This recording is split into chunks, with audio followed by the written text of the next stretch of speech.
TWM podcast.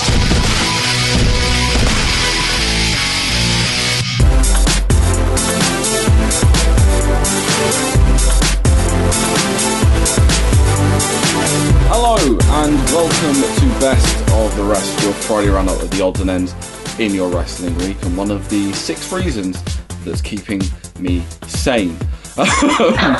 This is the TWM podcast, bringing you wrestling content 6 days a week, or what's left of wrestling content. After that, we'll probably just be going through everyone's Disney Plus catalogues and just finding anything random on the internet to discuss until normality resumes. But in the meantime, you can find whatever the hell we put out on the internet. Apple and Google Podcasts, Spotify, Stitcher, Acast, TuneIn, Podbean, YouTube. Please smash that like button, subscribe and turn on notifications so you do not miss whatever the hell we create in the coming weeks and months. We are brought to you by We Love Sport. They are a fantastic app that help you find your nearest sports bar, showcasing the latest WWE pay-per-views. Of course, they were going to do a lot of things after WrestleMania, but of course, everyone's inside, and WrestleMania is a bit of a mess at the moment. So what they are doing is helping people through, maybe struggling a little bit with being inside, in quarantine, in self-isolation, whatever. They're doing loads of fun watch-alongs and fun stuff on their Twitter at We Love Sport UK, and check out the website welovesport.co, and go download the app when everything comes back to normal, and then you can book front row seats to all the best wrestling stuff when they're showing WWE pay-per-views in up to their 400 sports bars and pubs. But what isn't changing is WrestleCrate. They are still here. If you use the code TWM Wrestling and you sign up to a monthly subscription, you could get up to 3 free items if you stay for 3 months or longer with WrestleCrate. They had a fantastic Becky Lynch item. They've got loads of cool stuff coming up, and they're doing loads of great things helping out wrestlers in these trying times, because obviously they're self-employed, so if they don't work, they don't make the monies, so they're helping them out, as are a whole bunch of people. So please check them out, wrestlecrate.co.uk. Use the code, you get something, and it helps someone out. Tidy. I'm Matty Deller, and joining me in this jaunt through NXT UK and Impact Wrestling, don't worry guys, it is 2 weeks until Total Bellas starts, so we're fine. We just got to get through the next few weeks. It's me and Kim again, so hello Kim. Hi. How are you dealing with the apocalypse? So, honestly, I'm just so bored. It's really weird though. So I actually quite like staying in and playing my games, but since I really can't be bothered to play my games. It's that thing when everyone's like, oh, I love staying inside, and everyone's just gone, stay inside, and we've just gone, no. Don't want to. I'm just playing games and stuff, but even now I'm kind of like, I need to get up, need to move about a bit. But it's one of those, it's weird. It's really weird. But it's one of those things where everyone's like, apocalypse. I'm like, I swear the apocalypse is meant to be more interesting than this. This is just really boring. It's quite a boring apocalypse. Yeah. Unless I start seeing zombies walking down the street, I'm not going to be And there's not an end of the world scenario. It just means that the world this apocalypse is literally stay inside until it gets better. We don't know when it'll get better, but it'll get better eventually, because that's what we've been told. There's been no my God, this is going to get worse. It's just people are going to get very, very sick. Unfortunately, sad things happen. But for the majority of people, you're just going to be really, really bored for a really long period of time. Also, I'm now on the theory that, the positive things about this, everyone's saying, oh, look, pollution's lessening and the environment's getting better. Why do I feel like this is just Mother Earth's way of going, right, you lot are grounded. You've mistreated this. I'll be honest, because it's a good idea. We're all on lockdown. The whole the pollution's reduced ridiculously because of it. This is just Earth spring cleaning. Recovering. It's just exactly. Earth. It's just spring cleaning. That's why 100 years, guys. Every 100 years, something like this happens. Just basically, it's like when you hard reset a laptop. Yeah, pretty much. Oh, this is basically what we're getting is Earth. Well, if there's ever known 100 years, basically this is we're getting Earth 3. This is when Fortnite went down and they released Fortnite chapter. This is what they're doing. This is we're on the waiting screen for Earth 2. Oh, okay. Yeah, right. The loading screen on Fallout where it says "Please stand by." Yeah, or if you're doing Fallout 76, the screen where it just doesn't change, or everything breaks. Yeah, where it just doesn't move. Yeah. Sorry. But anyway, enough apocalypse chat. Let's talk about some wrestling. Some of it was good, some of it was just there. But we're going to make it entertaining because we're funny. NXT UK. In the main event of NXT UK, Jordan Devlin held on to his NXT Cruiserweight Championship in a classic against heated rival Travis Banks. Thus the noise that Kim just made, because this match was bloody brilliant. It was so good. It was what I expected NXT to UK to be every week, like typical Progress main event match. Like, we all thought it was going to be a Progress chapter every week, and it wasn't. Yeah, just that's not. exactly what I just assumed it would be like because of who was on it. Yeah, we're like, oh, there's going to be swearing on it. There's going to be no rules. It's going to be brilliant. And then, but we do get, this was a great match, really, really good against two of the best wrestlers on the roster. One that deserves better, and one that is probably going to be one of 2020's like biggest stars in Jordan Devlin, because he's just probably ridiculous. He's just like brilliant, even though he's got a big head. He has got a big head, and that carried through Devil Promotions because he nearly won via his giant head. Isn't that really giant IRL? We walked past him a whole bunch of times at one Progress show. No, his head isn't actually that was it a big. strong style where we just kept bumping into him over and over and over again? Yeah, it was a strong style. Yeah, I think it was the Wembley one. No, it wasn't Wembley. It would have been strong style. So it would have been Ali Pali. I think that might be one where me and you roomed. Oh, did I say I meant Ali Pali? Sorry, that's what I meant. It was one where me and you roomed, and I think we bumped into him in 3 days, legitimately 6 times. And by the end of it, I think he was just annoyed. Yeah, because he was in the hotel, wasn't he? Yeah, it was. A lot of them were in the hotel we were staying, so he was kind of like, this is awkward. But of all the people we saw, was just Jordan Devlin. It was just Jordan Devlin constantly. Travis Banks also nearly did a dead on that dive. Oh God! They were like on his shoulder, and I was attack. like, on his shoulder. I went balls to his shoulder. He landed on his head. Yeah, no, he did not land on his shoulder. That could have been very bad if that had gone like the slightest bit wrong. Yeah, it was a mad one. What I loved as well is that he won. Devlin won with shithousery that made no sense because he held the ropes while he was doing his pin.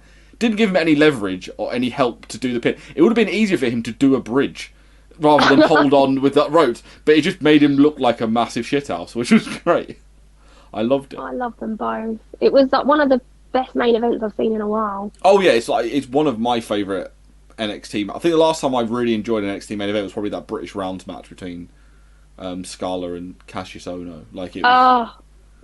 Yeah, it was one of those ones. One of the highlights as well, which really, I don't know, you might not have clocked this. Only some people with like a keen ear for stuff like this would have clocked this. They re-recorded some lines. Did they? Yeah, but clearly they couldn't do it in a studio because everyone's at home because of isolation. Yeah. So they had to record it at home. You could kind of hear Andy Shepherd a little bit, like the difference in it, where he'll just be like, it just sounded like it's on a different microphone. Meanwhile, you could clearly hear that Nigel has done his under his duvet cover on a microphone he's borrowed and not really knowing where to put it, because literally he's like, oh, lovely move there. And he's in with a chance of being in the Battle Royal next week. It's so funny. No, I didn't even clock, to be honest. If you're not listening out for it, or you've not got a really, really annoying ear for changes in audio, you wouldn't have noticed it. But when you notice it, it's so obvious that Nigel's literally gone from being on a really clear studio microphone at the commentary booth to being under his duvet, being like, lovely bit of commentary there. And there's a little pro tip for people that want to record any voiceovers. Kimberly, I know you do YouTubey things. If you record a voiceover and you haven't got anywhere quiet to put a duvet over your head because it blocks out all the sound. Duvet, right? Okay, yeah. That's a good tip actually. Duvet. Just make a fort. Yeah, make a pillow fort for all your recording needs. Pro tip, life hacks from Matty. Ashton Smith and Oliver Carr, they had new music and some cool new moves. They still lost to Imperium because they beat the Jobber tag team. Why give them a new makeover if they're the Jobber tag team? I know, they give them new music and let them do all these cool moves and then still had them lose to Imperium, who are literally doing nothing. Smith and Carter are going to feud with Pretty Deadly because Pretty Deadly mugged them off. So basically, I think the winner of that will be less of a jobber tag team in NXT UK. I think that's it. Just a little bit more.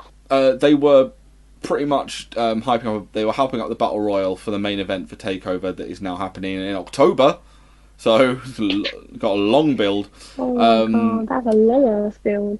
So Gallus, they filmed their vignette. Literally looks like it was an excerpt from Trainspotting 3. It really did. It was just they are literally just like Jim Smallman, who is in charge of NXT UK, and another Johnny Moss and Johnny Cena are literally just going, can we just put Gallus in every British gangster film setting? I'm waiting for the moment where Wolfgang like slams someone's head in a car door 12 times like Vinnie Jones.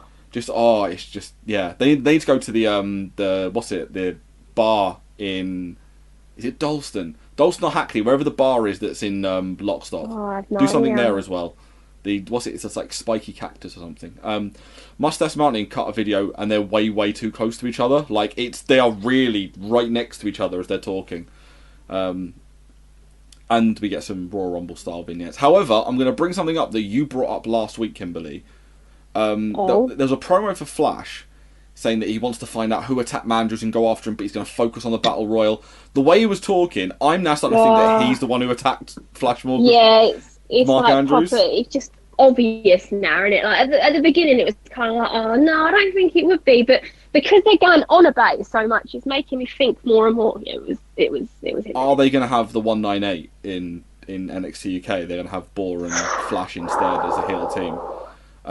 Damn, imagine. We got our favourite, Noam Dar. He defeated A-Kid. However, I was very confused by the end of this match because I'm pretty sure the finish was meant to be that it was meant to look like a low blow, but he kicked him in the knee.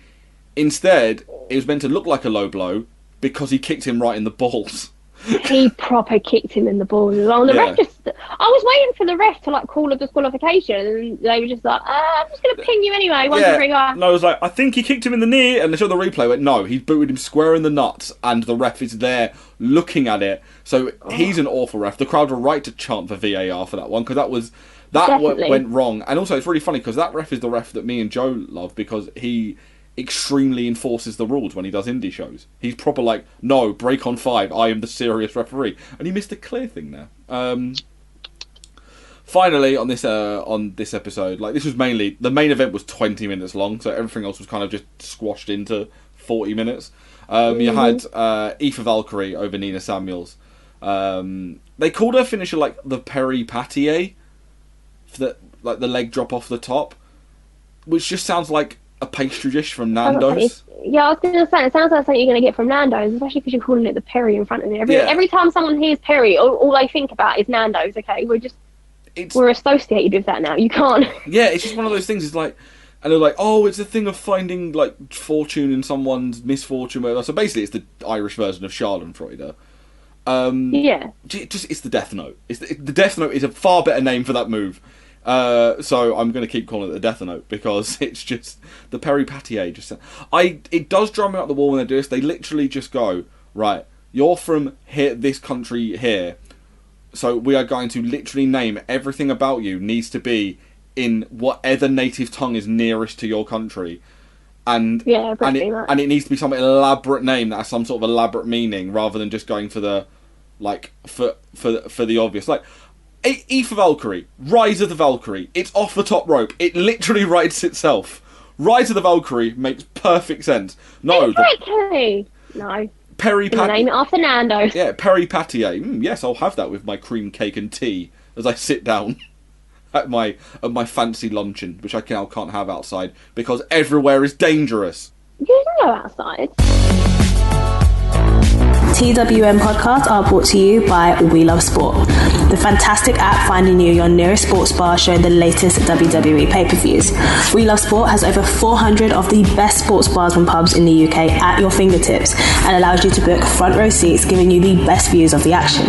You can also check out what sports are being shown over the next 7 days, making sure you don't miss a second of the action. Download the We Love Sport app on the App Store or Google Play Store. Follow We Love Sport on all social media platforms at We Love Sport UK and check out welovesport.co.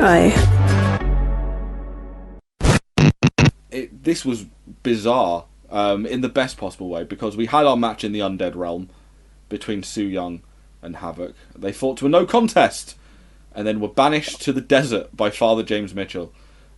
However, his eyebrows are like the best thing ever. I love Father James Mitchell. He's been around for time. Like legitimately, I think the only place he's not been is WWE. I think. Oh, really? Yeah, he was in WCW, he was in ECW, he was in NWA TNA, and he's been in Impact, and he's done other bits and bobs as well. I think the only place he's never been is WWE, and I think it's literally because is he the one that's legitimately like ordained in the Church of Satan? That might be why.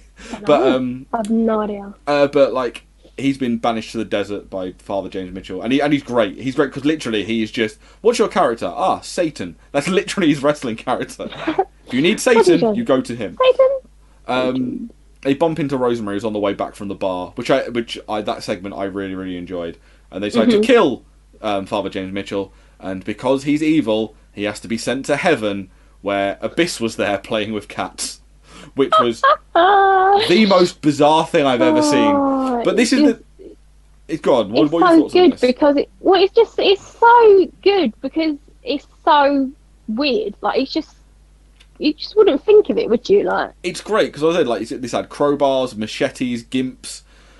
Exactly. Abyss playing with cats. I had it all, and I love how Impact aren't afraid to do this weird, dramatic, unrealistic stuff because it's really interesting. Even if it does look a bit shit, but the whole point of it is like you miss that point entirely because of how fun it actually is to watch. Yeah, exactly. That's the thing that people miss because people are like, no, we need it to look as real as possible, and it's like, no, but like I don't want to call it trashy TV, but it is kind of trashy TV. But that's what we want. We want something that's just gonna make us laugh and be like, what the actual fuck? Escapism. That's what I like. Exactly. That's the word I'm looking for. You know what I'm doing? I've been at home the last week because of all this bloody stuff. Have I been sitting there watching the news and watching documentaries? God no. I get up, I watch Ninja Warrior, I then watch Very Cavallari on E, then I watch Total Bellas, and then I watch Undercover Boss and Kitchen Nightmares. Why? Because you know what? Escapism is fun, and wrestling's not real. Yes, it's dangerous in the ring. It's dangerous. There are risks. Don't try it at home. But the whole point of it is, it is a performance. It is a performance art. I know somewhere Jim Cornette just like coughed up a lung from hearing that, but it's performance art. Therefore, there needs to be. He's gonna come and get you now. You're in trouble. There needs to be light and shade. Oh, he can't outrun me. There needs to be light and shade, and this is very much like the light and the shade of the thing because it was just ridiculous. It was so good, and they had like callbacks to stuff. I'm pretty sure the gimp that was unleashed was Judas Messias off of TNA days. He looked really similar. I'm not sure. Really? Yeah, I think so. It seemed like that fit in. Like he's part of that family, and and they're doing all the throwback stuff to TNA. I do love the idea now of there being like a big faction, almost like a Shield type faction, like Gothic Shield, of Havoc, Su Yung, and Rosemary just destroying all of Impact. Take that, Impact. It'd be like nobody said the whole thing about it being in gender. Tell me it's not believable to have those three just like killing everyone. No, that'd actually be a really good idea. Yeah, like, I would tune in for that. I would have them as like this like weird Gothic, like I said, like literally like the Shield. Like look who you got there. Like Havoc is the Roman, the big powerhouse. Like Sue is like the unhinged one, so she's like the Dean Ambrose, and then Rosemary's like the mastermind. She's Seth. It is like Gothic Shield. I'm trying to think what a Gothic Shield would be. You played Skyrim. What would it be? Oh, Gothic Shield would be. All I've got in my head is trebuchet, but that's not a shield. That's a it's a weapon. I don't know. There's like loads of different. But it's just one of those things, isn't it? It's like I just love the idea of them being like this big monster stable that just goes around. Like have those three feud with OVE. Like you got Fulton and the Chris. If they're not doing anything with Sammy at the moment, I would love Havoc, Sue, and Rosemary to feud with those three in some sort of. Imagine that! It'd be so great. Yes, let's make that happen. Also, I love Raven has become the king. Like he's become the Stan Lee of wrestling. He just does random cameos at random promotions. Like he turned up in AEW a few weeks ago as a red herring for the Exalted one, and then he just turns up in a bar on this show. And then it's basically discussing revenge with with Rosemary, which made me laugh. She's like, 2 years? That's not revenge, that's a long headlock. Literally being like the dad of revenge. Like, in my day, we walked 15 miles. Back in my day. We walked 15 miles in snow for me to hit Tommy Dreamer with chair. It was... I would love that, to have Raven sit in the corner just criticising all the wrestlers these. They don't know. I crucified a man. What are you guys doing? It's brilliant. Headlocking. Just headlocks. That's all they do. That's what wrestling's well known for now. It's just too many headlocks. That's what everyone complains about. We got a recap at the top of the show of Callahan and Shamrock. There wasn't a lot. There was like a 3-minute promo from Callahan that was good, but it's just him setting up that he's wrestling Shamrock at Rebellion. But nope, that's been cancelled. So I was going to say, is that happening or? No, it's not happening. That's been cancelled. They've got no events all the way through April, so we're going to be running out of episodes of Impact very soon. We did get a bit of OVE being ignored by Sammy though, like a little segment there. They did beat they lost to Sabu and Rhino in an old school rules match, which didn't make much sense. And they're complaining that Sammy's ignoring them, and it looks like they're going to maybe split Sammy away from the Chris, which would be great because you know what, the Chris are. I wouldn't mind. Yeah, they're a good, they can be a good face tag team potentially, or they just split them apart. We also got Willie Mack over Rohit Raju, Cousin Jake, Darla, Chris Bay, Jake Christ and Trey to become the X Division #1 contender. Cousin Jake might be hurt because he seemed to really be holding his back. Yeah, that didn't. I couldn't tell if he was actually selling or if he was actually being legit. That looked rough. It definitely looked rough. Reno Scum over the Rascals in the weekly now. Rascals deserve better section, and also I keep thinking about this, and I've not brought it up since. And when everyone moaned about the Dark Order in AEW, they've got like Evil Uno and Stu Grayson, which isn't like a very evil name. Like, when they've got two like punk guys, like punks, that's what they are, and it's like two punk guys, Luster the Legend and Adam Faunstow, and I'm like, that's not a punk name, that's an accountant. I know. Who does your account? It's like, yeah, I'll do your accounts, but I'm doing it against the establishment. Oh. So then we get next week, Cody Deaner gets cancelled, and they mock toxic masculinity, which is a dangerous game to play in 2020. And we get Elgin and Taya over to Eddie Edwards and Tessa Blanchard in a really dull main event. It was really, really boring. Do you know what? Funnily, I don't know why I saw it, but when I saw the thumbnail for Impact, I actually thought it was Tony Storm. She just got bored. She turned up at the wrong place. I was literally like, am I watching the right thing here? But no, it was really boring. I actually found myself more interested in my phone. And that's not good. Full disclosure, the second this started, and this seems to happen a lot, I'd literally just finished work, in air quotes, because I'm working from home, and I'm sitting there, and then my mum just barged in and was like, right, I need to clean the window, so you need to move everything out of the way of the window. And I'm trying to watch the flip, so I had to literally move everything, and then of course that's not enough, so everything gets knocked on the floor. Because it's in the way of cleaning the window. Then I've got to clean the window because I'm taller. And then I'm like, right, I'm going now. And I'm like, well, now I've got to tidy all this back up again. So by the time I realised it, I was like, I'm halfway through the show and I've barely paid attention to any of it. Luckily, not pay attention to it. Yeah, it was like, luckily, I didn't miss a lot. We also got a Tennille Dashwood promo thing. But I said, like, this is just Emelina at this point. It's it's pretty much Emelina. It's just ridiculous. It's nothing new.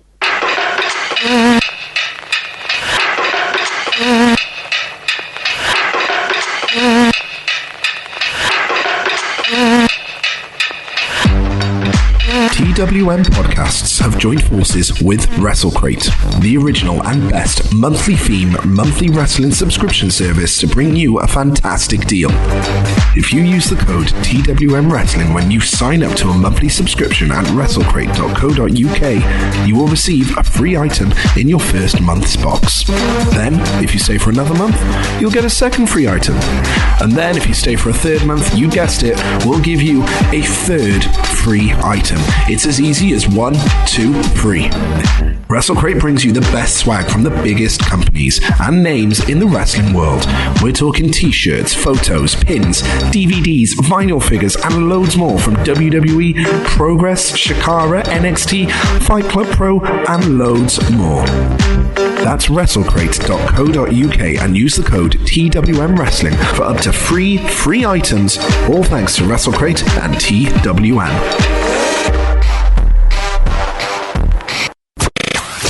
Before we wrap things up, I was going to quickly talk about this because I don't know if you would have seen it. Have you watched the first 2 episodes of the new season of Dark Side of the Ring? Have you watched it at all? No. No. Are you aware of Dark Side of the Ring? No. It's a Vice documentary show. They did it last year, and it's really Right. good. It's I think you can get it on all 4, but I think you have to wait a while for the new ones to come out. Okay. So you can find it on the internet, which is what I did. Because the first 2 episodes were a 2-part documentary talking about, obviously, the dark side of wrestling. The first 2 episodes were on Chris Benoit. No.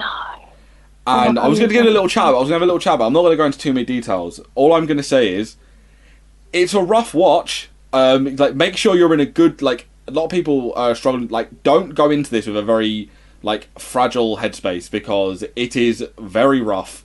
It's like, they go through everything, and bits that I didn't know about that really, like, shook me. But it's absolutely fascinating. It's like, it's as good as, like, I've recently watched on Netflix the what's it, the Trial of Aaron Hernandez. That, Oh, I've watched that. Yeah. it's very, and when I watched that and watched the end of it, I said, he's an NFL player that was on trial for murder, and he then committed suicide in prison. But the reason he did it was to make sure his family got money and so on and so forth. And then they realised that his brain had been addled with different concussions from the NFL. Yep. And I said it was very similar to, basically, that was the NFL Chris Chris Benoit. Benoit. And the parallels are really similar. Obviously, different cases entirely, but yeah, like, I was not prepared for some of the things. Like, they did go into detail on how Benoit did what he did, and I did not that they one. They actually went, like, hardcore in it. They like, you got police photos. Obviously, you didn't see anything of the people, but you got photos of the inside of the house. Oh my god! And it's not like there's no blood or anything, because, as we know, the way, if you are aware of how it happened, there's no blood splatter or anything. But, like, the two takeaways that really shocked me was, if you're aware of how it happened, the fact that they found a knife under under his son Daniel's bed, so he had a plan B if stuff were to go wrong. And the other thing that really shocked me about this, and I would recommend going to watch it, is they have a very strong suspicion that at one point he missed a pay-per-view because of this happening. Yeah. The way they laid it out was that he had disposed of his 2 family members and then, like, slept in the same house while they were dead for the night. And it looks like the way they put it out there was like he was going to go to that pay-per-view after killing these 2 people. And I just thought, imagine if that happened, because I remember this, because it was Night of Champions. I'm pretty sure he was meant to beat CM Punk and become, like, the ECW champion. Yeah. Imagine if he had gone to that show, won a title, and then, like, what unfurled afterwards. Mate. It's just, it's a rough watch. It's like 2 45-minute episodes. They've got really good. It's really good people on it. They've got they've got the welfare guy that went and checked on the Benoit house. They've got the guy that made the call to do the welfare check from WWE, like, he's ex-WWE guy. They've got Jim Ross. They've got Chavo Guerrero. They've got they've got Jericho. They've got Vicky Guerrero. They've got Nancy Benoit, woman's sister, as well. WWE do not come off well. AEW do very much so, because I didn't realize as well. Obviously, with something like this, the Benoit side of the family and the and Nancy side of the family don't talk. So there was, like, Benoit's older son. I don't know if you ever seen Benoit's older son Yes. Like, looks scarily like Chris Benoit. Scarily like him, yeah. And like he'd not spoken to his aunt, like Nancy's sister, since it happened. So like, I don't know, 10, 11, like I can't remember roughly, like 15 years ago. And Chris Jericho actually brought them together at would it be Double or Nothing? Yeah, AEW Double or Nothing. So they were there, and I was discussing what I went. Imagine how weird that would have been to be in the crowd and see David Benoit, like. That would have freaked me out massively. Like, I was there. And it is a shame because like the one of the big heartbreaking things is like if they talk David Benoit a lot and you can tell it's a really hard one to talk about because he even says he's like I know what my dad did, but he's like that's not my, he even says like that's not what my dad was. It's not him. No. And he's my hero. And they make a good point about this, which is like David Benoit had nothing to do with this. But his life is ruined because no one like he like said like he wants to be a wrestler, but he can't. Mm-hmm. He literally cannot because no one's gonna no one's gonna willingly bring him in because of the name he carries, which is like. And the thing is, there are collateral victims around this tragedy that don't involve just the 3 people involved, and it's a real rough watch. But I would say if you really want to get to know. A lot more about it. If you like kind of like the murder documentary things, that's what I'm going to go and watch later now. It's really good. You've sold it to me. Yeah, but just brace yourself because it is. Okay. I'm fairly certain. I believe Mike is a tough guy. Like he even said to me, Mike from Wrestling World Report. He said to me, he's like, I got about halfway through the first episode, I'd have to turn it off and like have like a 5-minute break because it was so much. They lay it on thick with like the Eddie and Chris stuff right at the start. Like talk about it's they go through a lot of stuff in depth and it gives you a whole new side. It's a hard recommend. I'm very excited for the next one because it's about New Jack and that one is going to be insane. So I will check that out. Next week we will be covering NXT UK Impact and also they've got a TNA wrestling special which is also going to be on Access TV, Fight Network UK TV over here. So we'll be covering that as well. So lovely stuff. We'll be covering all that stuff. Social media, TWM Wrestle and all that stuff. Keep across everything we're doing. We're just keeping ourselves sane and keeping you guys sane with content best we can. Yes, it's WrestleMania and like it's a bit rough at the moment because no one's really excited. It's going to be a bit of a mess, but we're going to try and make it as entertaining as possible for you guys. And keeping across TWM, We Love Sport, Wrestle Crate, all that good stuff. Kim, social media. At Kymmie A. I'm a Matty ID. If you want to watch me make a fool of myself, I just got a TikTok. Oh that's God, you haven't. That's how bored I am, Matthew. I have a TikTok now. Oh, genuinely, I think I've sat 3 times in the last week and gone, I generally could, and I've realised, no wait, I'm a 30-year-old man. I'm not making a TikTok account. Honestly, I tried for so long to avoid it, but my sister kept sending me videos and I was so bored that I was like, do you know what? I'm going to give this a go. And now I am full on addicted. It is addictive. Oh, but I was addicted to Vine, so I was kind of... It was you were. So future TikTok star Kymmie on this. Brand exposure. So this has been Best of the Rest. Wash your hands. We love you all. Stay safe. Stay inside. Thank you. Goodbye. Coronavirus.